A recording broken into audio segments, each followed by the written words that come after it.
जय हिंद दोस्तों। आज का जो टॉपिक है बहुत ज्यादा इंटरेस्टिंग होने जा रहा है, क्योंकि आज जो हम टॉपिक करने वाले हैं दोस्तों उसका नाम है प्लानिंग। और प्लानिंग जो है वो चैप्टर नंबर 4 है बिजनेस मैनेजमेंट का, जो कि आपकी बुक्स के अंदर में है। और अगर अभी आप हमारे चैनल पे नए हैं और आपने चैनल सब्सक्राइब नहीं किया है तो सब्सक्राइब कर सकते हैं, बेल आइकन को दबा सकते हैं, ताकि एजुकेशन और मोटिवेशन से रिलेटेड कोई भी इंफॉर्मेशन और कोई भी वीडियो हो वो टाइम टू टाइम आप तक पहुंचती रहे दोस्तों। तो चलिए अब आगे हम क्लास को कंटिन्यू कर लेते हैं। तो प्लानिंग बहुत ही इंपॉर्टेंट पार्ट होता है दोस्तों। कैसे प्लानिंग इंपॉर्टेंट पार्ट है? देखिए, प्लानिंग का मतलब होता है what to do and how to do. आपको क्या करना है और कैसे करना है, यही हमें क्या कहेंगे, इसी को हम प्लानिंग कहेंगे। और प्लानिंग के अंदर में बहुत सारे स्टेजेस होते हैं जो कि बहुत सारे इंपॉर्टेंट रोल प्ले करते हैं, जिसके लिए प्लानिंग की हमको क्या पड़ती है, जरूरत पड़ती है। और विदाउट प्लानिंग, बिना प्लानिंग कुछ भी नहीं है। तो आइए दोस्तों, अब हम प्लानिंग के अंदर में कई सारी चीजें डिस्कस कर लेते हैं। देखिए, लेट्स सपोज यहां पे अगर मैं दिखाता हूं आपको, तो ध्यान दीजिएगा। आपको जो दिखाई दे रहा है स्क्रीन के ऊपर में, आपको दिखाई दे रहा है एक ब्रिज है। ये ब्रिज आपको क्या शो कर रहा है? अगर आप ध्यान से देखेंगे, ये ब्रिज आपको शो कर रहा है कि आप इस जगह पे खड़े हैं, यहां पे आप हैं, ये लीजिए आपको बना दिया, यहां पे आप खड़े हैं और आपको जाना है यहां पे दोस्तों। अगर आपको इस पार्ट से इस पार्ट तक जाना है तो आपको किस चीज की जरूरत पड़ेगी? आपको जो जरूरत पड़ेगी वो जरूरत पड़ेगी पुल की। और ये पुल क्या है? ब्रिज है। और ये ब्रिज ही क्या है? प्लानिंग है। बिना प्लानिंग के दोस्तों, बिना प्लानिंग के आप इस जगह से इस जगह तक नहीं जा सकते। यही बात कह रहा है कि प्लानिंग क्या है? एक पुल है, एक ब्रिज है, जो कि हमें क्या करता है, दोनों के बीच का डिसीजन कि अभी आप कहां हैं और आपको कहां जाना है, इन दोनों बीच के जो डिस्टेंस है दोस्तों, इसी को हम प्लानिंग कहते हैं। मतलब आप कहां पे इस टाइम पे हैं और आपको कहां जाना है, मतलब आप क्या करने वाले हो बाद में फ्यूचर के अंदर में, इसी को हम प्लानिंग कहते हैं। तो आइए हम पढ़ लेते हैं प्लानिंग की डेफिनेशन क्या है। तो पहली डेफिनेशन क्या कहता है? डिसाइडिंग। क्या डिसाइड करना चाह रहे हैं आप? Deciding in advance. एडवांस में आप कुछ डिसाइड करना चाहते हो। अब दोस्तों, एडवांस में किसी चीज को डिसाइड करना, यहां पे आप हो, आपको पकड़नी है ट्रेन और आप घर से निकले हो कितने बजे? 8 बजे सुबह, 8 AM। अब आप 8 बजे सुबह अगर घर से निकले हो और आपकी ट्रेन जो है वो 10 बजे की है दोस्तों। अगर 10 बजे की आपकी ट्रेन है और जो रास्ते में जो है आपको टोटल जो लगना है वो 2 आवर्स लगने हैं, तो क्या आप ट्रेन पकड़ सकते हैं? बिल्कुल नहीं पकड़ सकते। पॉसिबिलिटी बहुत कम हो जाती है, क्योंकि ट्रैफिक जाम में अगर आप फंस गए तो उस कंडीशन पे आपकी ट्रेन क्या हो जाएगी दोस्तों? मिस हो जाएगी। यही प्लानिंग है। फ्यूचर में डिसाइड करना कि हमको कैसे काम करना है, अपने आप को प्रेजेंट करना ही प्लानिंग कहलाता है। देखिए कितना सिंपल चीज है। तो डिसाइडिंग इन एडवांस, एडवांस में किसी चीज को डिसाइड करना, व्हाट टू डू, क्या करना है, एंड हाउ टू डू, कैसे करना है। अब यहां पे आपने क्या देखा कि आपको ट्रेन पकड़ना है दोस्तों, 2 घंटे में पहुंचना है और टोटल 50 किलोमीटर। तो ऑब्वियस सी बात है, आप कार लेंगे, बाइक लेंगे या ऑटोज वगैरह लेंगे। अगर आप ले लेते हैं बैलगाड़ी तो क्या आप पहुंच सकते हैं? बिल्कुल नहीं पहुंच सकते। बिल्कुल सिंपल सी चीज है, आप समझ सकते हैं। पैदल ही निकल गए आपकी भाई ट्रेन पकड़नी है 2 घंटे में, तो कैसे पॉसिबल है 2 घंटे के अंदर में 50 किलोमीटर पार करना? It's impossible. ये इम्पॉसिबल है, इसलिए भी आपकी प्लानिंग क्या हो जाएगी दोस्तों? फेल हो जाएगी। तो इसके अंदर में क्या कहता है? आपको पहले डिसाइड करना, व्हाट टू डू, क्या करना है और कैसे करना है, ये सीख लिया तो प्लानिंग सीख लिया दोस्तों। तो बहुत ही इंपॉर्टेंट एस्पेक्ट है जो कि आपके स्क्रीन पे है। आगे करते हैं। It is one of the basic managerial function. ये मैनेजर फंक्शन का एक बेसिक फंक्शन है। कैसे? प्राइमरी फंक्शन ही क्या है? प्लानिंग होता है दोस्तों। विदाउट प्लानिंग बिना में आप कैसे आगे का काम करोगे? पहले आप प्लान बनाओगे। कोई भी एंटरप्रेन्योर सबसे पहला जो इनिशियल स्टेजेस होती है उसकी, वो थी दोस्तों प्लान बनाने की। विदाउट प्लानिंग, अगर वो प्लानिंग ही नहीं बनाएगा तो वो कुछ भी अचीव नहीं कर सकता। अचीव तभी आप कर सकते हो जब आप पे क्या हो? प्लान हो, वो भी सुटेबल प्लान हो, तो ही आप अचीव कर सकते हैं। तो क्या कहता है? Deciding in advance. एडवांस में किसी चीज को डिसाइड करना, what to do and how to do it, and it is one of the basic managerial function. और ये मैनेजर का एक बेसिक फंक्शन होता है और प्राइमरी फंक्शन भी होता है। इसको आप प्राइमरी फंक्शन भी कह सकते हैं या स्टार्टिंग फंक्शन भी कह सकते हैं आप लोग, ठीक है ना? प्राइमरी फंक्शन भी एक चीज की, मैनेजमेंट की। तो आपका आ गया प्लानिंग। It's involve. इसमें क्या क्या है? 2 एस्पेक्ट्स है। पहला क्या है? Setting of aim. अगर आप एम, देखिए ऊपर आपने ट्रेन पकड़नी थी तो आपका एम क्या था? आपका एम था ट्रेन पकड़ना। तो आपका एम क्या हो गया? एम हो गया आपका ट्रेन पकड़ना भाई। Train, TRAIN, train. आपका क्या चीज है? एम है ट्रेन पकड़ना। And objective of the organisation. और ऑर्गेनाइजेशन की एक ऑब्जेक्टिव, किसी भी ऑर्गेनाइजेशन की क्या ऑब्जेक्टिव होती है? हर ऑर्गेनाइजेशन की ऑब्जेक्टिव होती है हमारा मैक्सिमम सेल हो एंड प्रॉफिट गेन करे। सेल इंक्रीज होगी तभी आप प्रॉफिट को गेन कर सकते हो। ये उसका क्या चीज है? प्राइमरी फंक्शन होती है किसी भी ऑर्गेनाइजेशन की। तो इसमें क्या कहता है? सेटिंग द एम, आपने एम सेट किया, then object of the organisation. Organisation के ऑब्जेक्टिव्स को क्या करना है? आपको वो भी करना है। तो पहला ये हो गया। फिर selecting and developing and appropriate. Appropriate मतलब तो सही तरीके से सही चीज। Courses of actions to achieve these objective. आपको पहले एम सेट कीजिए, फिर ऑर्गेनाइजेशन के एम सेट करने के बाद में आपको क्या करना है, सिलेक्शन करना है, सिलेक्टिंग करना है, डेवलपमेंट करना है, appropriate course of action to achieving the objective, ताकि आप अपने ऑब्जेक्टिव्स को, अपने काम को जो दोस्तों अचीव कर सके। तो प्लानिंग क्या है, what to do and how to do in advance, मतलब क्या करना है, कैसे करना है, एडवांस में सोचना, बैठ के सोचना ही प्लानिंग है। आप बैठ के सोच रहे हो, इट मींस प्लानिंग कर रहे हो। प्लानिंग किसी भी चीज की हो सकती है, जो कि आप सबके सब जानते हैं।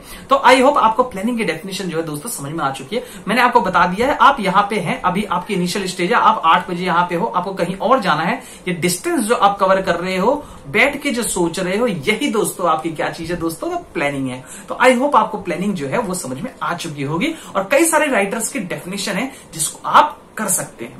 तो आइए नेक्स्ट स्लाइड्स के ऊपर में हम चलते हैं। नेक्स्ट स्लाइड कहता है इंपोर्टेंस ऑफ प्लानिंग। क्या जरूरत है भाई, प्लानिंग की इंपोर्टेंस क्या है भाई? इस धरती पर कोई ऐसी चीज नहीं है जिसकी इंपोर्टेंस ना हो। इंपोर्टेंस हर चीज की है, ठीक है। इंपोर्टेंस एंड लिमिटेशन दोनों एक दूसरे के साथ साथ में चलती है, ठीक है। फ्लाइट से आप पहले पहुंच सकते हैं, ये आपके लिए क्या चीज है, आपके लिए इंपॉर्टेंट है और आपके लिए एडवांटेज है। देखिए हर चीज के एडवांटेज एंड डिसएडवांटेज दोनों एक दूसरे के साथ में चलेंगे। कैसे?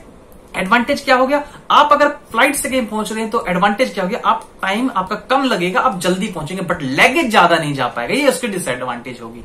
दूसरा, ट्रेन से अगर आप कहीं जाते हैं तो उसकी एडवांटेज क्या है कि ट्रेन से जाने के बाद में उसकी कॉस्टिंग तो कम पड़ती है, लगेज भी ज्यादा ले जा सकते हो। तो एक तरफ आपके पास एडवांटेज है, दूसरी तरफ डिसएडवांटेज है। तो हर चीज के अपने एडवांटेज एंड डिसएडवांटेज होते हैं। इसी तरीके से दोस्तों प्लानिंग के भी ऑब्वियस सी बात है, एडवांटेज एंड डिसएडवांटेज होंगे ही होंगे। तो आइए प्लानिंग के एडवांटेज कर लेते हैं। तो प्लानिंग के एडवांटेज में पहली एडवांटेज क्या कहता है, इंपोर्टेंस क्या है प्लानिंग की। तो एडवांटेज बोलिए, चाहे आप इसे इंपोर्टेंस कह सकते हो, बोथ आर सेम, दोनों बात एक ही है। या तो आप एडवांटेज कहिए, ठीक है, एडवांटेज कहिए, या तो आप इसको इंपोर्टेंस कहिए, दोनों बात एक ही है करीब करीब, ठीक है। Planning provides the direction. अच्छा, प्लानिंग कैसे डायरेक्शन प्रोवाइड नहीं कर सकता? बिल्कुल प्रोवाइड कर सकता। आपको यहां से जाना, यहां आपकी ट्रेन जो है वो मान के चलिए फरीदाबाद से आपको दिल्ली की ट्रेन पकड़नी है, तो आप इस डायरेक्शन में जाओगे। अगर आप अपोजिट डायरेक्शन में जाओगे तो आप कैसे ट्रेन को पकड़ सकते हो? बिल्कुल सिंपल सी चीज है, planning provide direction. Without direction, direction क्या होता है, सही रास्ता दिखाना। देखो आज के टाइम पे युवा के ऊपर में सबसे बड़ी दिक्कत क्या है, युवा को सबसे दिक्कत यही है कि सही डायरेक्शन देने वाला कोई नहीं है। पेरेंट्स से अच्छे ढंग से नहीं बन पा रही है, फ्रेंड सर्कल जो है वो सही नहीं है। तो इन सिचुएशंस को देखते क्या चीज है, डायरेक्शन की कमी है। जिस चीज को डायरेक्शन होगा, बोला है ना कि आपको अगर अच्छी डायरेक्शन मिलती तो आप और अच्छा अचीव कर सकते थे, यही चीज है डायरेक्शन। तो पहला क्या कहता है, प्लानिंग प्रोवाइड डायरेक्शन। प्लानिंग जो प्रोवाइड करता है वो क्या प्रोवाइड करता है, डायरेक्शन प्रोवाइड करता है दोस्तों। प्लानिंग होगा मतलब डायरेक्शन अगर होगी तभी जाके किसी चीज को हम क्या कर सकते हैं दोस्तों, हम किसी चीज को अचीव कर सकते हैं। तो प्लानिंग क्या है, planning leads to direction. Planning हमको क्या प्रोवाइड करता है, तो जी प्लानिंग हमको जो प्रोवाइड करता है वो प्रोवाइड करता है डायरेक्शन। कोई इश्यू की बात नहीं, पहला हमारा हो चुका। क्या कहता है, बाय स्टार्टिंग इन एडवांटेज। अगर हम एडवांटेज को स्टार्टिंग करते हैं, हाउ टू वर्क, कैसे हमें काम करना है, साफ लाइन लिखी हुई है, how the work is to be done, कैसे काम होगा, यही प्लानिंग में है। काम कैसे होगा यही प्लानिंग प्रोवाइड करता है। How the work is to be done, planning provides direction for action. कैसे काम करना है, कैसे एक्शन लेना है, उसके लिए जो डायरेक्शन मिलता है वही हमें क्या कहता है, प्लानिंग कहता है। तो इसका पहला आपका इंपोर्टेंट फंक्शन हो चुका है। If there was no planning, अगर कोई भी आपकी प्लानिंग नहीं होगी तो क्या होगा, आपकी वो चीज अचीव ही नहीं होगी। बिना डायरेक्शन के कोई भी चीज अचीव नहीं हो सकती। सही डायरेक्शन जरूरी है, बहुत इंपॉर्टेंट चीज है कि सही डायरेक्शन जरूरी है। आपको बोला है कि बाइक को धक्का लगी है, साइकिल को धक्का लगी है, आप ट्रेन में धक्का लगा रहे हैं, आप बताइए मेरे को, या दीवार को धक्का लगा रहे हैं, पूरा दिन धक्का लगाइए, वो हिलेगी नहीं अपनी जगह से। इसका मतलब सही डायरेक्शन होनी चाहिए। हमें अपने फोर्स को कहां लगाना है, इसका अगर हमें पता नहीं चलेगा तो हमारी जो प्लानिंग होगी वो क्या हो जाएगी दोस्तों, फेल हो जाएगी। तो वो ऑर्गेनाइजेशन जिसमें प्लानिंग सुटेबल तरीके से नहीं होती है, वो ऑर्गेनाइजेशन ऑलवेज क्या हो जाती है, फेल हो जाती है। आगे क्या कहता है, employees would be working in different direction. अगर देखिए नॉर्मल सी चीज है, देखो कितना सिंपल सी बात बताता है, ये कह रहा है जो बात तो समझा देते हैं। आप देखिए ये आपको दिखाई दे रहा है स्क्रीन पे, क्या चीज है आप लोगों को दिखाई दे रहा है, ट्रक है? नहीं भाई, ध्यान से देखिए क्या चीज है। कमेंट बॉक्स में कईयों के मैसेज आ रहे हैं, भैया कार है। ओके, कार है तो कार को क्या करना, मानिए अब ये दो प्राणी यहाँ है और दो प्राणी यहाँ है, कार हो गई बंद। यहां से ये धक्का मार रहे हैं, यहां से धक्का मार रहे हैं, मार लो भैया पूरे दिन और रात धक्का मार लो, गाड़ी नहीं निकलने वाली है, गाड़ी तो भैया वहीं खड़ी रहेगी। अरे भाई समझदारी की बात करो, सही डायरेक्शन में मारो, धक्का तो ज्यादा लगेगा। चारों के चारों अब दोबारा उनको बुद्धि आई, बोले ना ये तो बेवकूफ है भाई। तो दूसरा बंदा क्या कर रहा है, दूसरा कहता भाई हम पे भी गाड़ी है, कोई दिक्कत नहीं, होगी खराब। यहां से लगे हैं 4 बंदे, 1 2 3 4, ये क्या कर रहे हैं, चारों बंदे मिलके पुश कर रहे हैं, धक्का लगा रहे हैं। तो क्या होगा, गाड़ी आगे बढ़ेगी। तो कौन सी ये जो ऑर्गेनाइजेशन है, ऑर्गेनाइजेशन नंबर ए, ये ग्रोथ करेगी, बी ग्रोथ कभी करेगी नहीं। ऑब्वियस सी बात है, क्यों ग्रोथ करेगी? डायरेक्शन ही सही नहीं है, सही जगह धक्का ही नहीं मार रहे, तो आपकी कैसे डायरेक्शन होगी? ये कहता है कि आपके पास डिफरेंट एम्प्लॉइज है, अगर सबके सब अलग अलग डायरेक्शन में काम करेंगे तो भी आपका टारगेट अचीव दोस्तों नहीं हो सकता। देखिए कितना सिंपल सी बात है। क्या कहता है? Employee would be working in different direction. अगर सारे एम्प्लॉय डिफरेंट डायरेक्शन में, मतलब ये इंपॉर्टेंट की लाइन कहेंगे दोस्तों इसको। व्हाट इज की लाइंस? की लाइन वो एक लाइन होती है जो कि आपके पूरे के पूरे उसको डिस्क्राइब कर देती है कि इस टॉपिक के अंदर में पूरे में क्या चीज है, मतलब इस पॉइंट में क्या चीज है, ये बताता है कि प्लानिंग जो है डायरेक्शन प्रोवाइड करती है। अगर डिफरेंट एम्प्लॉय डिफरेंट डायरेक्शन में काम करेंगे तो हमारा जो आउटपुट आएगा दोस्तों वो मिनिमम आएगा, कम आएगा, वेस्टफुल होगा। क्या हो जाएगा? ऑब्सोल्यूट हो जाएगा, सब कुछ बर्बाद हो जाएगी। And organisation would be not able to achieve its goal efficiently. कैसे अचीव कर सकती है दोस्तों? बिल्कुल अचीव नहीं कर सकती है। जो डिफरेंट डायरेक्शन में जो काम कर रहे हैं कैसे अचीव कर सकते हैं? घर के अंदर में भी अगर मदर और फादर दो हैं, ठीक है, और दोनों के दोनों अगर अलग अलग डायरेक्शन में काम करेंगे तो भी क्या हो जाएगा? घर टूटने पे हो जाएगा। मतलब क्या? अचीव नहीं कर सकते अपने टारगेट्स को, अपनी चीजों को मिनिमाइज करना स्टार्ट कर देंगे। देखो दोस्तों कितना सिंपल है, जो कि हमारे हर चीज से रिलेट करता है। मैं समझता हूं कि बिजनेस स्टडी जो है वो सिर्फ एक कॉमर्स स्टूडेंट्स के लिए नहीं है, साइंस को भी पढ़ना चाहिए जो साइंस स्टूडेंट्स है, देन आर्ट्स वाले को पढ़ना चाहिए। और आज जो ऑनलाइन क्लास हो चुकी है, आप तो भैया किसी भी क्लास में बैठने की जरूरत नहीं है, अपना मोबाइल ऑन करो और क्लासेस प्रोवाइड हो जाती है। आज के टाइम पे तो आप ले सकते हैं। देखिए कितना एडवांस है आज के टाइम पे टेक्नोलॉजी। दूसरा कहता है planning reduce the risk of uncertainty. कैसे रिस्क ऑफ अनसर्टेनिटी? मम्मी ने कहा कि बेटा बाहर मत जाओ, कहा ना तो हम जाएंगे, लो जाओ फिर। ये रहा बालक मिस्टर राम। मिस्टर राम नाम का एक बंदा है, उसके मम्मी ने कहा बेटा बाहर मत जाओ, बाहर हो रही है बारिश। ना हम तो जाएंगे। बाहर टिप टिप टिप टिप बारिश होने लगी तो बच्चा क्या हो गया? गीला हो गया। आज के टाइम बच्चे गीले होने से डरते हैं, इसलिए नहीं कि कोई दिक्कत हो जाएगी, इसलिए क्योंकि फोन खराब हो जाएगा। भाई सबसे ज्यादा इंपॉर्टेंट जो डर है आज के टाइम पे फोन का है। फोन के अंदर पानी गया, फोन हो गया खत्म। तो भैया इतना डर है नहाने से आज के टाइम पे कि बारिश के पानी में भैया गीले हो गए तो हमारा पहले फोन वेस्ट हो जाएगा। तो देखिए ध्यान दीजिए, मिस्टर राम क्या है, वो निकले हैं कहां पे? बाहर निकले, बारिश हो गई तो क्या हो गया? गीले हो गए। मम्मी ने कहा बेटा बाहर मत जाओ, मम्मी की बात नहीं मानी। तो मम्मी की बात मानते तो गीले नहीं होते। इसका मतलब क्या चीज है? मम्मी की बात माननी चाहिए। तो और साथ में प्रोपोर्शनली क्या काम करना चाहिए था? पूछा था मम्मी क्यों ना जाऊं बाहर? बेटा बारिश हो रही है। बारिश हो रही है तो दूसरा क्या? अम्ब्रेला निकाल ले भैया, अम्ब्रेला लेके जाओ। अगर अम्ब्रेला लेकर आप जाते तो आप गीले नहीं होते ना। तो बिल्कुल सिंपल सा है कि इसको क्या करना चाहिए था? इसको रिस्क जो था गीला होने का, फोन खराब होने का, उसके लिए अम्ब्रेला ले लेना चाहिए था। कितना सिंपल सा है।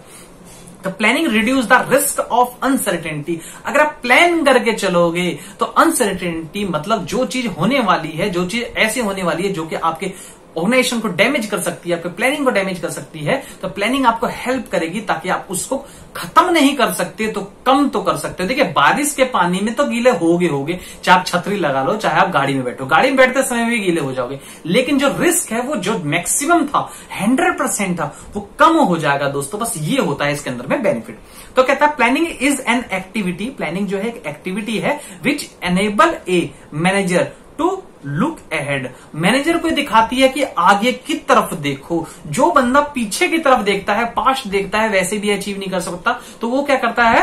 लुक अहेड, मतलब आगे की तरफ देखता है। लुक अहेड, एंटीसेप्ट चेंजेस, मतलब कौन कौन सी चेंजेस है इसके बारे में देखना। Consider the impact of change and development appropriate response, ताकि वो देख के उस चीज के लिए अपने आप को चेंज कर सके। कैसे? अनसर्टेनिटी को। तो प्लानिंग क्या करता है? रिस्क को रिड्यूस कर देता है। प्लानिंग क्या करता है दोस्तों? रिस्क को रिड्यूस कर देता है, कम कर देता है। खत्म कोई नहीं कर सकता। ये बिल्कुल सिंपल सी चीज है। कैसे खत्म कर सकते हैं? बिल्कुल नहीं खत्म कर सकते। ठीक है, आगे प्लानिंग रिड्यूस वेस्टफुल एक्टिविटी। कैसे वेस्टफुल एक्टिविटी होती है? देखिए ध्यान दीजिए, प्लानिंग जो है रिड्यूस कर देगा आपके वेस्टफुल एक्टिविटी की। आप एक्टिविटी कर रहे हो, काम कर रहे हो, उस एक्टिविटी के अंदर में जो वेस्टफुल एक्टिविटी है उसको कम कर देगा। प्लानिंग कैसे कर देगा? प्लानिंग ये कह रहा है कि ये रही आपके पास में मशीनरी, आप मशीनरी पे लेबर को लगा रहे हो। तो मशीनरी पे आपने जब लेबर को लगाया तो पहले आप एक ऐसे लेबर को लगाइए जो कि क्या है? फुल स्किल्ड है। जब वो फुल स्किल्ड जब लेबर इस पे काम करेगा तो वो अच्छी प्रोडक्शन निकालेगा। और अपने नीचे वाले जो सेमी स्किल है, जो सेमी स्किल है उसको भी सिखाएगा, भाई देख ऐसा ध्यान से काम कर। सेमी स्किल्ड जो है उसको भी ध्यान से काम करना सिखाएगा और वो साथ में अनस्किल्ड को भी दिखाएगा ताकि भाई तू भी सीख। तो इसका मतलब क्या हो गया कि पहले हमें किससे काम करवाने का, हमको काम करवाने का स्किल्ड से। स्किल्ड का मतलब कौशल, अच्छा, जो प्रोडक्टिविटी ज्यादा निकालता है उसे स्किल्ड लेबर कहते हैं। तो स्किल्ड लेबर में काम करना मतलब स्किल्ड लेबर प्रोडक्टिविटी को क्या कर देगा, वो प्रोडक्टिविटी को इंक्रीज करेगा और जो वेस्टफुल है उसे रिड्यूस करेगा। मतलब मान के चलिए आपको कहा भाई 10 पीस ये रे, 10 पीस बनाओ, 1 2 3 4 5 6 7 8 9 10, 10 के 10 पीस सही निकालेगा स्किल्ड। हो सकता है गलती से एक आध गलत हो जाए। जो सेमी स्किल्ड होगा 5 प्रोडक्ट सही निकालेगा और जो आपका अनस्किल्ड है भैया वो तो बर्बाद ही कर देगा आपको। वो क्या कर देगा, हो सकता है कि 1 या 2 पीस ही सही निकाले। तो ये क्या करना है, प्लानिंग अगर आप करोगे इस तरीके से ताकि आपका जो वेस्टफुल है, वेस्टफुल चीजें या वेस्ट जो हो रहा है उसे आप रिड्यूस कर सको। तो ये पॉइंट यही कहता है प्लानिंग क्या सर्व करता है, as a basis of coordinating. Coordination होना जरूरी है, बताया ना आपको, कोऑर्डिनेशन स्किल्ड में, सेमी स्किल्ड में, अनस्किल्ड में, तीनों में होना बहुत जरूरी है, सुपरवाइजर में भी। तो बेसिक कोऑर्डिनेशन क्या करता है, the activity and efforts of different department and individual where by useless and redundant activity are mentioned. मतलब इस टाइप से काम करना, ऐसा एफर्ट्स लगाना डिफरेंट डिपार्टमेंट में, ये है ना डिफरेंट डिपार्टमेंट में, इस टाइप से एफर्ट्स लगाना अलग अलग डिपार्टमेंट में ताकि इंडिविजुअल क्या कर सके, वो अपनी जो प्रोडक्टिविटी उसे इंक्रीज कर सके और जो वेस्टफुल चीजें उसको कम कर सकते हैं। यही इसके अंदर में पॉइंट नंबर 3 कह रहा है दोस्तों। तो आइए अब नेक्स्ट स्लाइड पे कर लेते हैं। नेक्स्ट स्लाइड क्या कहता है, नेक्स्ट स्लाइड कहता है planning promotes innovative idea. Planning जो है वो प्रमोट करता है आपके आइडिया के लिए। आप बैठ के सोच रहे हो और विचार आया एकदम से किसी नई चीज का, तो वो क्या चीज है, वही एक आइडिया है। बात आइडिया जो है बहुत ही इंपॉर्टेंट एक्सपेक्ट है। एक व्यक्ति था जो कि घर में बैठा हुआ है, सोच रहा था कि मैं आने वाले टाइम पे पानी बेचूंगा, मैं आने वाले टाइम पे पानी को पैक करके बेचूंगा। लोगों ने कहा अरे बेवकूफ आदमी, यहाँ पे ट्यूबवेल खोल ले, आप पानी पी ले, इतना पानी है, उसके बाद भी तुम भाई पानी बेचोगे, तो मूर्ख वाली बात होगी। लेकिन आज वो मूर्ख व्यक्ति जिनको माना करते थे, वो व्यक्ति बिस्लेरी कंपनी के मालिक है भाई। बिस्लेरी कंपनी ने, बिस्लेरी ने क्या किया था, बिस्लेरी ने इन्वेंट किया था कि आने वाले टाइम के अंदर में लोग क्या करेंगे, पैकिंग वाटर को पिएंगे। आज आप देख रहे हैं कि नॉर्मल वाटर से लोग क्या आरओ वाटर पे आ चुके हैं, ठीक है ना। तो ये सब चीजें बहुत इंपॉर्टेंट होता है। तो क्या कहता है, प्लानिंग प्रमोट करता है क्या, इनोवेटिव आइडिया। आपके पास जो आइडिया है उसे इनोवेट करता है, आगे बढ़ाने का काम करता है। Planning is the first function of management. साफ लिखा ना, क्या है फर्स्ट फंक्शन, मैंने बताया था लास्ट टाइम आपको, first function of management. Managers gets the opportunity to develop new idea. Manager को क्या मिलता है, वो डेवलप कर सकते हैं किस चीज को, अपने न्यू आइडिया को। And new idea can take the shape of concrete plans. मतलब कॉन्क्रीट प्लान्स का मतलब होता है ऐसा प्लान के अंदर में जिस प्लान को आप चेंज ना करो, ऐसा प्लान के अंदर में वो अपने आप को क्या करता है, चेंज कर लेता है। तो प्लानिंग क्या करता है, planning promotes innovative ideas. Innovative का मतलब होता है इनोवेशन, न्यू रिसर्च, इसको कह सकते हो आप। इनोवेशन का मतलब होता है रिसर्च, ठीक है ना। तो आप क्या कर सकते हो, न्यू रिसर्च होगा इसके अंदर में। तो न्यू रिसर्चेज इसके अंदर में आ गई। तो प्लानिंग प्रमोट करता है ताकि आप न्यू रिसर्च क्या कर सकते हो, कर सको। देन 5th पॉइंट क्या कहता है, planning facilities decision making. Planning आपको फैसिलिटेट करता है डिसीजन मेकिंग का। प्लानिंग होगा तभी तो आप डिसीजन ले सकते हो। आपको फ्यूचर में प्लानिंग करना है तो आप डिसीजन तभी ले सकते हो जब आप प्लानिंग कर लोगे, तभी आप डिसीजन ले सकते हो। तो under the planning targets are let down. इससे क्या होता है, टारगेट्स हम लेट डाउन कर लेते हैं, अचीव कर लेते हैं। The manager has to evaluate, manager को इवेल्युएट करना करता है ईच ऑल्टरनेटिव, हर कोई ऑल्टरनेटिव। अब ऑल्टरनेटिव क्या होता है, ऑल्टरनेटिव का मतलब होता है, जैसे मैंने लास्ट भी आप लोगों को बताया था, कोक एंड पेप्सी। कोक का मतलब होता है Coke and Pepsi, Limca, Mirinda, ये सबके सब हो गए। तो क्या चाहिए, ऑल्टरनेटिव हो गए। मतलब कोल्ड ड्रिंक्स के कोक हो गया आपका, और दूसरा आपका क्या हो गया, पेप्सी हो गया। ये आप लोगों के, या फिर दूसरे शब्दों में आप कह सकते हो टी एंड कॉफी हो गया आप लोगों का। ये क्या चीज है आप लोगों के, ये आपके क्या चीज है, ऑल्टरनेटिव है, ठीक है ना। वर्सेस लगा देता है या और लगा देता हूं, ये ऑल्टरनेटिव है। तो आप इवेल्युएट करोगे। इवेल्युएट का मतलब होता है नापना, तौलना, इवेल्युएट करना, कंपेयर करना। कंपेयर करोगे क्या, ऑल्टरनेटिव, आपके क्या क्या ऑल्टरनेटिव है। And select the most viable option, सबसे अच्छा जो ऑप्शन है उसे आप सिलेक्ट करोगे। तभी हो सकता है जब आप प्लानिंग करोगे, तब जब प्लानिंग आप किया जाएगा तब होगा। तो प्लानिंग क्या कहता है, फैसिलिटेट करता है डिसीजन मेकिंग का। डिसीजन तभी आप ले सकते हैं दोस्तों जब आप क्या कर रहे हो, प्लानिंग कर रहे हो। 6th point, planning establishing standards of controlling. देखिए कंट्रोलिंग जो है वो तभी होगा ना जब प्लानिंग होगा। आपने प्लान बनाया और प्लान के मुताबिक कहा कि मिस्टर ए को आपने मैनेजर बना दिया। आपने कहा भाई मिस्टर ए जो आप हो वो हम मैनेजर, तो आप क्या करोगे, आप कंट्रोलिंग किसको करोगे, मैनेजर को करोगे। मैनेजर किसको करेगा, सुपरवाइजर को करेगा, सुपरवाइजर को करेगा। और सुपरवाइजर किसको करेगा, अपने नीचे से लीडर्स को करेगा, अपने नीचे स्किल्ड वर्कर को करेगा। ये स्टेजेस हो गए, ये स्टेजेस बन गए आपके, जिसमें प्लानिंग क्या करता है, स्टैंडर्ड ऑफ कंट्रोलिंग, कंट्रोलिंग को स्टैंडर्ड करता है कि आपकी कंट्रोलिंग कैसी होगी। Planning provides the standards against which the actual performance can be measure the evaluate. मतलब जो आपकी एक्चुअल परफॉर्मेंस होगी, आपका स्टैंडर्ड परफॉर्मेंस, स्टैंडर्ड और आपकी एक्चुअल, इन दोनों को क्या करता है, इवेल्युएट करता है, दोनों कंपेयर करेगा कि आपकी स्टैंडर्ड कितनी है और आपकी क्या चीज कितनी है, आपकी एक्चुअल कितनी है। इन दोनों को कंपेयर करना। स्टैंडर्ड का मतलब नॉर्मली 10,000 यूनिट्स हो सकते थे, लेकिन आपने एक्चुअल में कितना किया, 8,000 यूनिट्स किया। तो इसके पीछे में क्या रीजन है, इस रीजन को ही निकालना क्या कहलाता है, प्लानिंग कहलाता है। तो planning establishing standard of controlling, controlling तभी हो सकता है जब आप प्लानिंग करें दोस्तों। तो आइए नेक्स्ट स्लाइड पे, नेक्स्ट स्लाइड क्या कहता है, नेक्स्ट स्लाइड पे अब हम लिमिटेशन कर रहे हैं। तो आई होप आपको ये जितने भी पॉइंट्स अभी तक हमने 6 पॉइंट कराए हैं, आपको 6 के 6 पॉइंट जो है दोस्तों वो क्लियर हो चुके होंगे। तो अब नेक्स्ट जो है वो है बहुत ही इंपॉर्टेंट एस्पेक्ट दोस्तों, जिसको अब आप लोगों को सीख लेना चाहिए। वो क्या है, लिमिटेशन ऑफ प्लानिंग। प्लानिंग की क्या लिमिटेशन होगी। देखिए अभी तक हमने अच्छाई पढ़ी, हर चीज की अच्छाई जिस तरीके से जरूरी है वैसे उसकी बुराई भी पढ़ना जरूरी है। तो अभी तक हमने जो पढ़ा वो एडवांटेज था। अब जो हम पढ़ने वाले हैं दोस्तों उसको हम कहेंगे डिसएडवांटेज।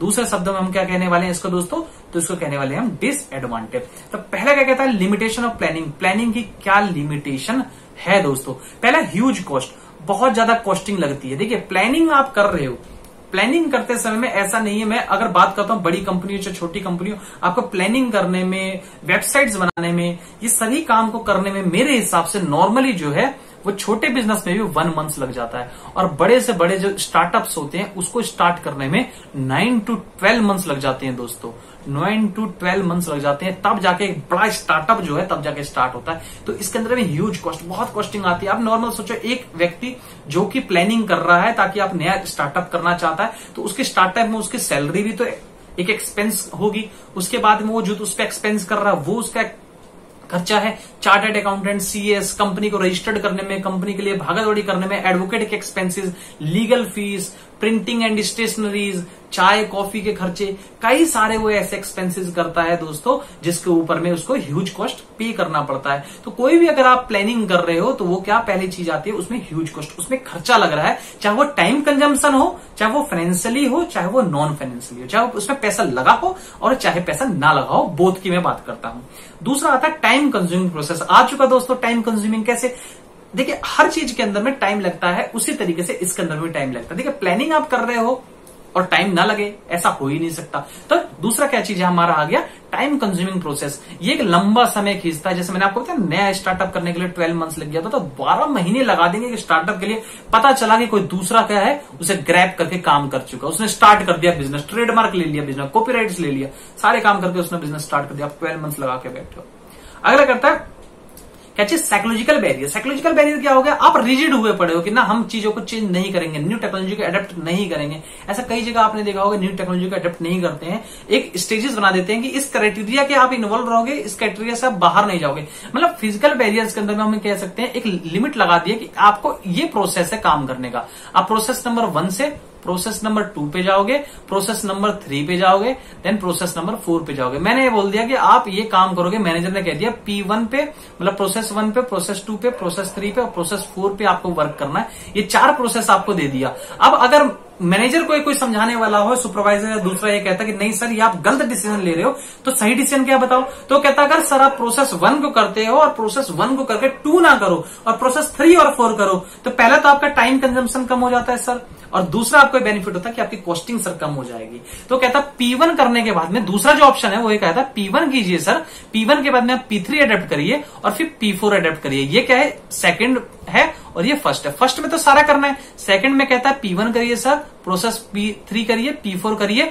आपको 2 फायदा होगा सर, एक तो आपकी टाइम जो है वो क्या हो जाएगी, सेव हो जाएगी। देन सेकंड क्या हो जाएगा सर, आपका टाइम सेव होने के साथ में आपका क्या हो जाएगा, कॉस्टिंग भी कम हो जाएगी। ये दोनों प्रोपोर्शनेटली हो जाएंगे। वो कहता है ना, जो आपको प्लान प्रोसेस दिया गया आपको यही एडेप्ट करना है, यही साइकोलॉजिकल बैरियर ना, वो अपनी चीजों को तोड़ना नहीं चाहते। वो जो प्रोसेस एडेप्ट कर रहे हैं शुरू से, वो एडेप्ट आज भी वही करना चाहते हैं। जैसे आज मैं टीचिंग की बात करता हूं तो टीचिंग क्या साइकोलॉजिकल बैरियर ही तो है और कुछ नहीं है। आज भी कई टीचर्स को ऐसा लगता है कि हम ऑनलाइन कैसे आएंगे, कैसे कैमरे को फेस करेंगे, किस तरीके से पढ़ाएंगे, हमको ट्रेनिंग लेनी पड़ेगी। ये सब चीजें भी उनके माइंड्स के अंदर में आए हैं और आते रहे हैं और आते रहेंगे भी। तो उनके लिए क्या चीज है, अपने आप को ग्रूम करना पड़ेगा ना।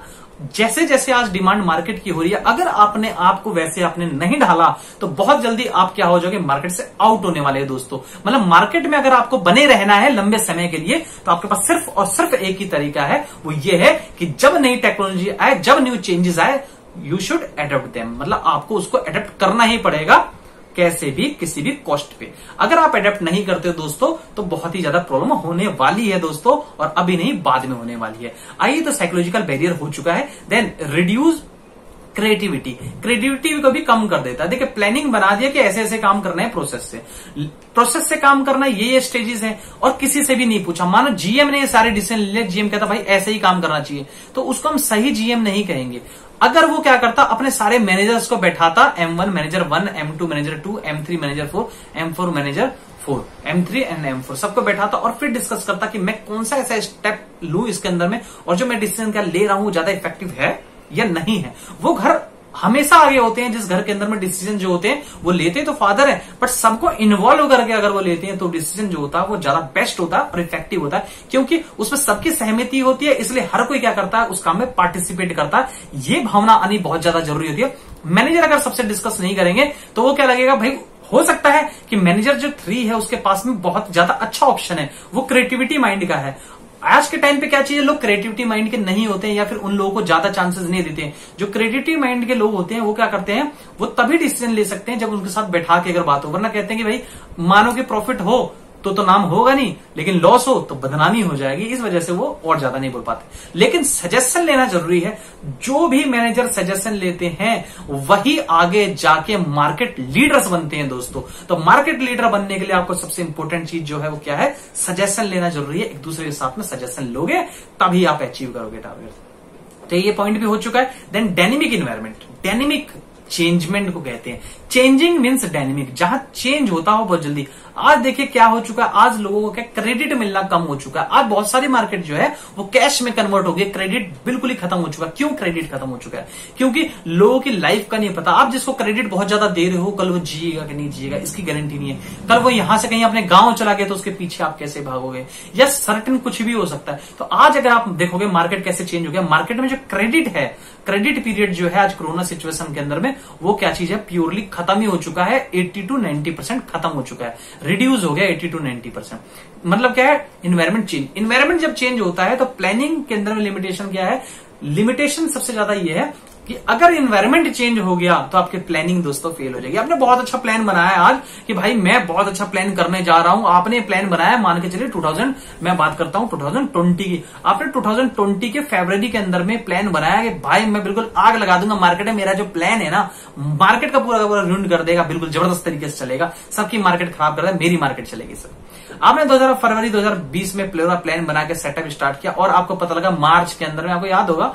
22-23 मार्च को क्या हुआ था 2020 के अंदर में, आपका लॉकडाउन लगा दिया। जैसे लॉकडाउन लगा, लॉकडाउन जैसे ही ये न्यूज आई भाई इनके तोते उड़ गए, जिनके फरवरी के अंदर में नए स्टार्टअप थे, जिनके नए नए टेंडर्स थे। क्यों तोते उड़ गए, लॉकडाउन के झटका बंद कर दिया, पूरा ताला मार दिया देश में। जब ताला मार दिया तो चाबी तो मंत्री जी के पास में भाई, तो खोलेगा कौन, कोई नहीं खोल सकता।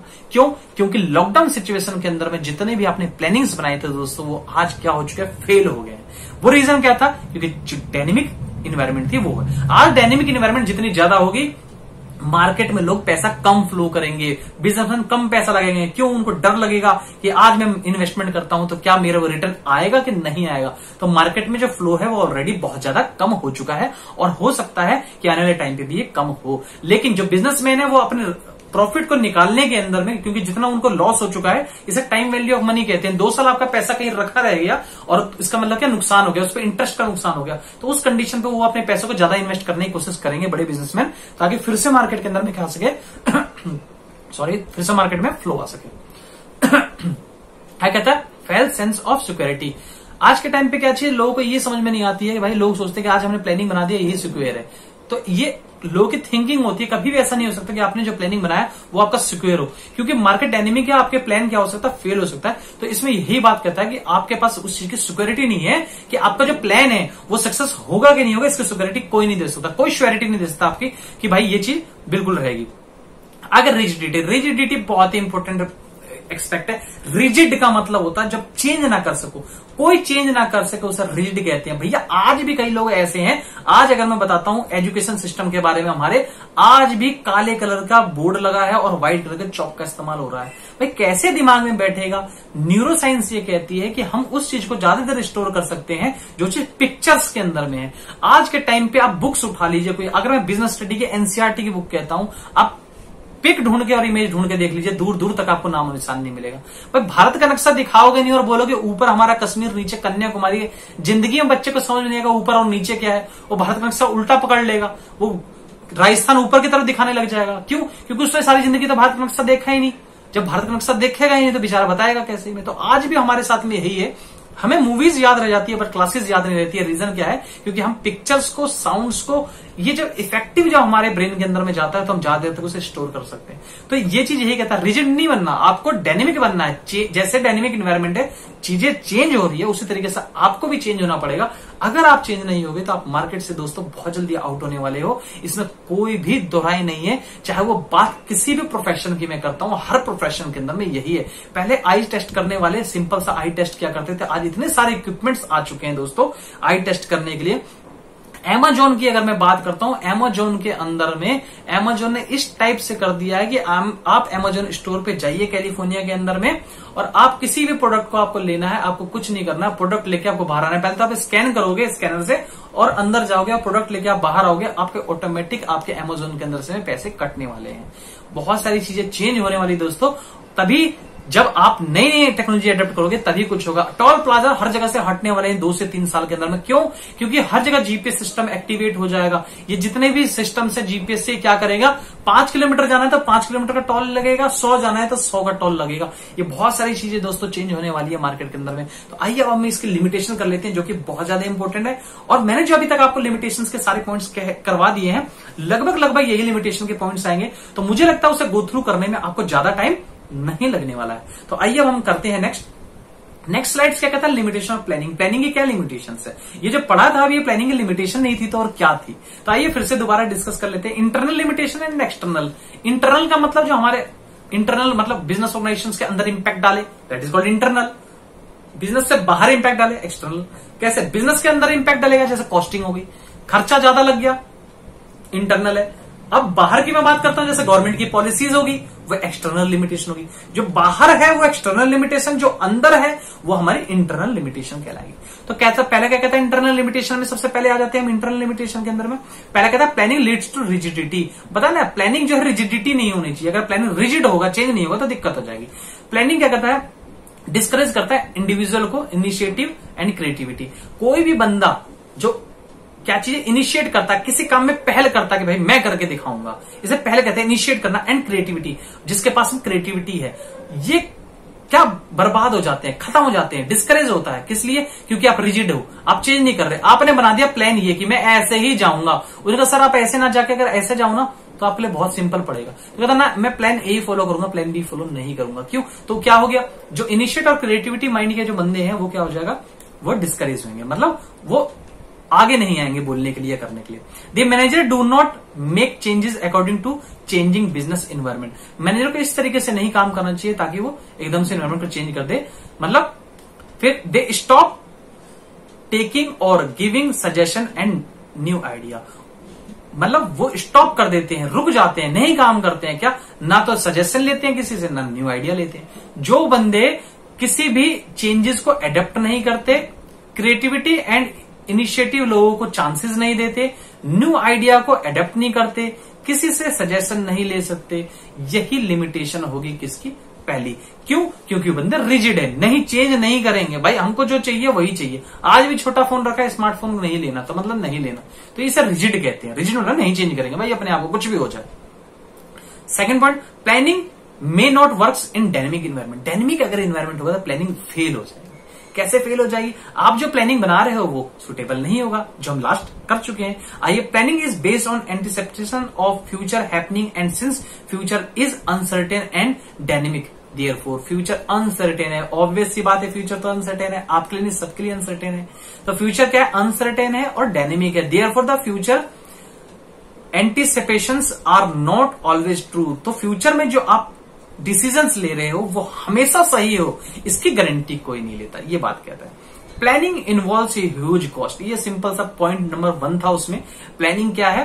प्लानिंग के अंदर में कॉस्टिंग बहुत ज्यादा लगती है। ऑब्वियस सी बात है, प्लानिंग में कॉस्टिंग तो लगनी है। प्लानिंग की हर चीज में कॉस्टिंग ज्यादा ही लग रही है इस टाइम पे। तो आइए नेक्स्ट करते हैं। Planning is a time consuming process. Time consuming process कैसे होता है भाई? प्लानिंग करने के अंदर मैंने 1-2 दिन में प्लानिंग हो जाएगा, मैंने आपको लास्ट में बताया। प्लानिंग के अंदर वो बहुत ज्यादा टाइम लगता है दोस्तों। तो प्लानिंग क्या है? टाइम कंज्यूमिंग प्रोसेस है। क्या कहता है प्लानिंग के अंदर में? Sometimes plans to be drawn up to take so much time. कई बार प्लान क्या करता है? बहुत ज्यादा टाइम लेता है, सो मच टाइम, बहुत ज्यादा टाइम लेता है। That is not much time left for the implementations. मतलब इंप्लीमेंट करना, किसी चीज को लागू करने के लिए आपके पास में टाइम ही कम बचता है। तो क्यों टाइम कम बचता है? क्योंकि आपके पास में क्या चीज है? टाइम कंज्यूमिंग प्रोसेस है ये। आगे कहता है planning does not guarantee to success है। गारंटी कोई नहीं ले सकता कि प्लानिंग सक्सेस होगा। ऑब्वियस सी बात है, जो फ्यूचर के अंदर काम करने वाला आप गारंटी कैसे ले सकते हो? तो प्लानिंग क्या है? गारंटी नहीं है कि आपको, मतलब कि प्लानिंग करने के बाद मतलब आपको फ्यूचर में सक्सेस मिलेगा कि नहीं मिलेगा, इसकी गारंटी कोई नहीं लेता। ऑब्वियस सी बात है, हर कोई बच्चा पढ़ता है, टीचर पढ़ाता है, लेकिन कोई गारंटी ले सकता कि उसके 90% नंबर आएंगे। ठीक है ना? आप स्टैटिस्टिक्स को देख के, डेटा को देख के एनालाइज कर सकते हो, बट गारंटी कोई नहीं ले सकता। ठीक है? कोई भी डॉक्टर किसी मरीज को बचाने के लिए ही ऑपरेशन करता है, मारने के लिए नहीं कर सकता। ऐसे नहीं कि पकड़ा, चीरा, फाड़ा और मार दिया ना, कोई डॉक्टर नहीं करता। क्यों? क्योंकि वो फिर भी साइन करवाता है कि अगर मिस हैपनिंग हो गई तो क्या करेंगे। तो वो क्या करते हैं? मिस हैपनिंग के लिए एक साइन करवा लेते हैं, मतलब पावर ले लेते हैं और वो अपने को सेव कर लेते हैं। लेकिन वो इसका मतलब ये नहीं है कि वो जान से मार देंगे अंदर ले जाके। मतलब क्या चीज है कि फ्यूचर में क्या होगा इसके बारे में किसी को पता नहीं है। तो planning does not guarantee to success. कोई गारंटी नहीं सकता सक्सेस होने। तो this success of enterprises is possible only when the plan is properly drawn and implement. कोई भी चीज देखिए, इसका मतलब ये नहीं है कि हम इम्प्लीमेंट नहीं करेंगे और प्लानिंग नहीं बनाएंगे।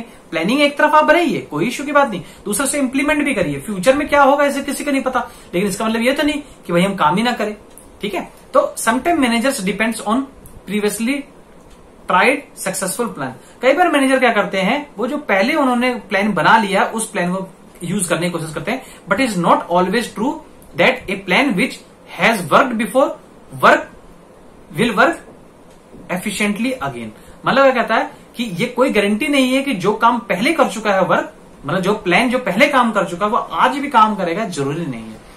But it is not always true that A plan which has worked before will work efficiently again. मतलब कि दोबारा वो काम करे, इसकी गारंटी जो है वो कोई नहीं ले सकता है दोस्तों। मतलब क्या हो गया, आपने एक क्रोसिनी गोली खा ली और आज भी फीवर उतर जाए, कल भी उतर जाए, इसकी गारंटी नहीं है। हो सकता है आपको प्रॉब्लम किसी और चीज की हो, तो उस कंडीशन में भी ये बोलता है कि हर बार वो नियम लागू हो जाए जरूरी नहीं है। मतलब जो आपने पहले काम किया, जो प्लान आपने पहले बनाया था, वो प्लान दोबारा भी सक्सेस हो जाएगा, दोबारा भी सक्सेस होगा, इसकी गारंटी जो है वो किसी के पास नहीं है दोस्तों। ठीक है ना? कि दोबारा क्या हो जाएगा, सक्सेसफुल हो जाएगा, इसकी गारंटी नहीं है, कोई गारंटी नहीं है। Planning reduce creativity. Planning obvious बात है आपकी क्रिएटिविटी को, आपकी थिंकिंग को वो रिड्यूस कर देता है। क्यों? क्योंकि मैनेजर डिसीजन लेता ही नहीं उससे। In the planning works is to be done as per predetermine. Planning के अंदर में पहले से डिटरमिन होता है, ऐसे ऐसे काम करा, लेकिन प्री डिटरमिन पहले से डिसाइड है भाई ऐसा काम करेंगे। जब आप पहले से डिसाइड करके बैठे हुए हो और आप रिजिड हो तो आप चेंज तो करोगे नहीं। तो ऑब्वियस बात है लिमिटेशन ऑफ प्लानिंग तो आना ही आना है। It is decided in advance. ये एडवांस में डिसाइड होता what is to be done, ये क्या करना है, what is to be done, क्या आप करेंगे, पहले से डिसाइड है। How is to be done, कैसे होगा, and who is going to do it, मतलब कौन करेगा, कैसे करना है, कैसे होगा और कौन करेगा, मतलब क्या करना है, कैसे करना है, कौन करेगा, पहले से डिटरमिन है। जब पहले से डिटरमिन है तो ऑब्वियस सी बात है कि इस पे दिक्कत होनी है। Planning is done by top management. जो प्लानिंग जो होता है वो टॉप जो मैनेजर्स होते हैं वो बनाते हैं। मैंने लास्ट भी आप लोगों को बताया, टॉप मैनेजर्स होते हैं, मिडल होते हैं और लो होते हैं। टॉप वाले पॉलिसीज बनाते हैं, प्लानिंग बनाते हैं, नीचे वाले को देते हैं कि अडॉप्ट कीजिए सर, पॉलिसी को लागू कीजिए, इंप्लीमेंट कीजिए और इसे फॉलो ऑफ एक्शन में लीजिए। तो ये बात ये कहता है कि टॉप लेवल ऑफ मैनेजमेंट बनाते हो और अगर मिडिल लेवल ऑफ मैनेजमेंट के पास में कोई न्यू आइडिया है, क्रिएटिविटी है, तो रिड्यूस हो जाएगा क्योंकि वो उसको क्या उनसे सजेशन नहीं लिया। वो ऑर्गेनाइजेशन हमेशा फेल होती है दोस्तों जिस ऑर्गेनाइजेशन के अंदर में सजेशन नहीं लिए जाते। विदाउट सजेशन किसी भी काम को करना बहुत ही ज्यादा खतरा हो सकता है। तो ये बात इसके अंदर में साफ साफ बताई गई है जो कि बहुत ही इंपॉर्टेंट एक्सपेक्ट है। देखिए एक बड़ी कंपनी का इंटरव्यू था, उस इंटरव्यू के अंदर में एचआर जो था वो इंटरव्यू ले रहा था किसी एक मैनेजर का। एचआर इंटरव्यू ले रहा था मैनेजर का। अब मैनेजर का इंटरव्यू ले रहा था तो जो कंपनी का सीईओ था उसको क्या करना था, इसको अपॉइंटमेंट देना था कि सीईओ इसको क्या करेगा, सीईओ इसे अपॉइंटमेंट लेटर देगा। और एचआर ने सारी चीजें टेस्ट कर ली। ये साथ में बैठे थे एक डाइनिंग टेबल के ऊपर में और बैठ के क्या कर रहे थे, दोनों ने सूप ऑर्डर करा। दोस्तों दोनों ने जब सूप ऑर्डर किया तो यहाँ पे जो न्यू मैनेजर है वो बैठा और यहाँ सीईओ बैठा हुआ है।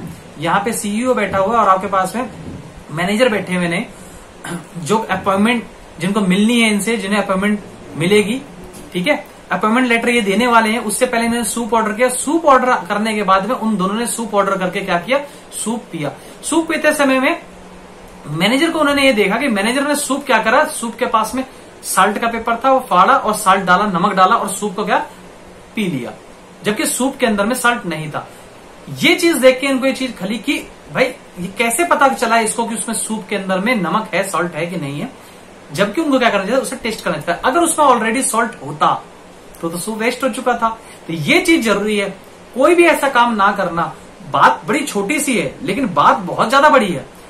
किसी ऑर्गेनाइजेशन में कॉम्पिटिटिव ऐसा बंदा आ जाए जो कि काम को बिना टेस्ट किए, बिना उसने देखिए टेस्ट नहीं किया, बिना टेस्ट किए सॉल्ट डाल दिया, बिना टेस्ट किए कोई डिसीजन लेना, वो बहुत ही ज्यादा खतरनाक हो सकता है। तो ये चीज देखने में तो बड़ी छोटी सी है लेकिन बात को अगर समझी जाए तो बहुत बड़ी बात है। इस ऑर्गेनाइजेशन के अंदर में जिसके अंदर में बिना सोचे समझे कोई डिसीजन लेता हो, वो ऑर्गेनाइजेशन दोस्तों बर्बाद होने में बहुत ही कम समय लगता है। तो अभी तक हमने जो पढ़ लिया वो हमें प्लानिंग के बारे में इंपोर्टेंस पढ़ ली है, प्लानिंग की डेफिनेशन कर ली है और प्लानिंग की हमने अभी तक क्या लिमिटेशन कर ली है। जो नेक्स्ट वीडियो है आप लोगों की पार्ट नंबर 2 इन प्लानिंग, वो आप लोगों को प्रोसेस ऑफ प्लानिंग और प्लानिंग के कितने टाइप्स हैं इसके बारे में वो पूरी की पूरी वीडियो होने जा रही है दोस्तों। 2 पार्ट के अंदर में पूरी की पूरी प्लानिंग जो है दोस्तों आपकी क्लियर होने वाली है। और अगर अभी तक आपने हमारा चैनल दोस्तों सब्सक्राइब नहीं किया है तो आप सब्सक्राइब कर सकते हैं, बेल आइकन को दबा सकते हैं। और ऐसे ही हमारे साथ पूरी वीडियो में बनने के लिए आप लोगों का बहुत बहुत धन्यवाद। जय हिंद, जय भारत।